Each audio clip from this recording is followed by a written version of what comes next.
শীতের শুরুতেই নদীর পানি সরে গিয়ে ক্ষেতের মাটি শক্ত হয়ে উঠল। আলুর চারা রোপণ না করলে এবার ঘরে কিছুই উঠবে না। সার আর বীজের দাম শুনে মাথা ঘুরছে। বাবা, আমি স্কুল শেষে খেতে সাহায্য করব। পড়া আগে, তারপর কাজ।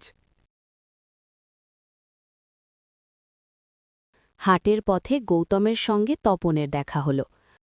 গফুরের দোকানে সার নাকি আবার বেড়েছে।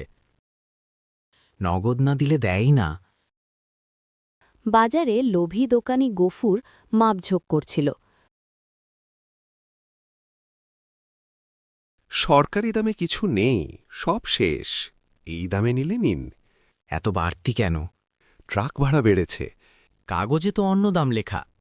কাগজ দেখে চাষ হয় না। পাশে মহাজন রশিদ দাঁড়িয়েছিল। টাকা লাগলে বলবেন। মাসে 2 আনা সুদ। আগের ধার এখনো চলছে। সময় গেলে হিসাব বদলায়। বাড়ি ফিরে গৌতম হিসাবের খাতা খুলে বসল।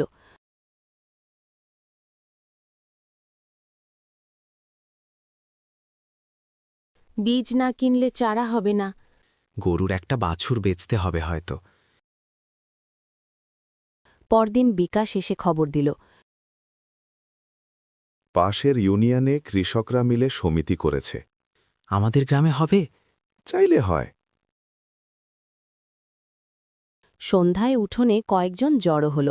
একা একা গেলে দোকানদার দাম বাড়ায়। সবাই একসাথে অর্ডার দিলে কমাতে বাধ্য। কিন্তু টাকা একসাথে জোগাড় হবে? যার যত আছে জমা দি। লতা খালা পাশের বাড়ি থেকে এসে দাঁড়ালেন।